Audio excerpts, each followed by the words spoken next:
Thierry Bolloré, qui a pris officiellement jeudi la direction générale de Renault après la mise à l'écart de Carlos Ghosn, détenu au Japon, est un fin connaisseur de l'Asie que l'ex-PDG s'était choisi comme dauphin il y a moins d'un an.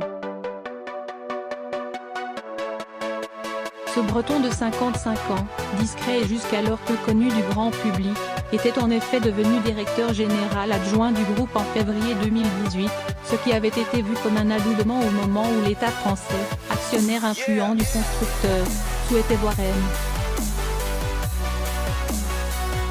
Ghosn, 64 ans, préparer sa succession. À son nouveau poste, il devra piloter le constructeur au jour le jour, tandis que Jean-Dominique Sénard, patron sortant de Michelin, nommé jeudi président du conseil d'administration du groupe Losange, gérera la stratégie et les relations avec les partenaires au sein de l'alliance avec Nissan et Mitsubishi. Monsieur Bolloré avait été propulsé le 20 novembre à la direction par intérim du constructeur français, 2 jours après l'interpellation retentissante de M. Ghosn qui a depuis été inculpé pour abus de confiance et dissimulation de revenus au titre de ses anciennes fonctions de dirigeant de Nissan. Thierry Bolloré, arrivé dans le groupe en 2012 et nommé l'année suivante directeur délégué à la compétitivité, a, comme Carlos Ghosn, commencé chez le fabricant de pneumatiques Michelin et connu une carrière très internationale, exclusivement dans l'automobile, avec une longue expérience en Asie. Très rigoureux, très sérieux, mais en même temps chaleureux, il a des qualités de calme, d'analyse et il est pondéré, dit de lui un responsable du secteur automobile qu'il a côtoyé pendant plusieurs années au sein de l'équipementier Faurecia, groupe SA. Je pense que sa connaissance de l'Asie et ses aptitudes dans les relations avec les Japonais lui donnent un avantage dans la succession, ajoute cet ancien collègue qui assure avoir apprécié sa droiture et sa loyauté. Le développement commercial en Chine est une priorité de l'entreprise et la relation avec les partenaires japonais est cruciale, surtout alors qu'une crise de gouvernance pourrait menacer l'alliance Renault-Nissan-Mitsubishi après l'éviction de Carlos Ghosn par Nissan.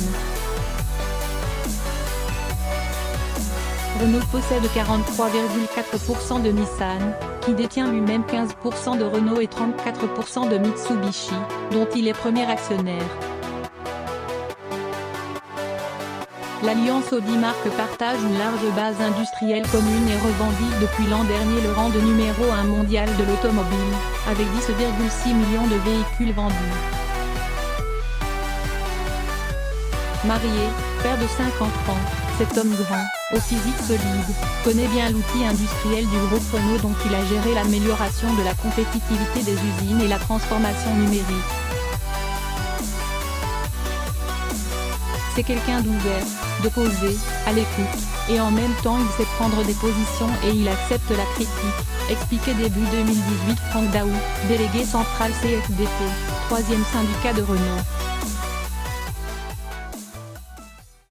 Au sein de Faurecia, il avait été à partir de 2005 vice-président pour l'Asie de la branche pot d'échappement, fonction basée en Chine, dans laquelle il avait unifié des activités jusque-là éclatées. Puis, il a été vice-président monde en charge du marketing, de la recherche et développement, de la stratégie et du développement. Il s'est plus tard occupé de l'industrie, de la qualité et des achats, peaufinant un profil de généraliste.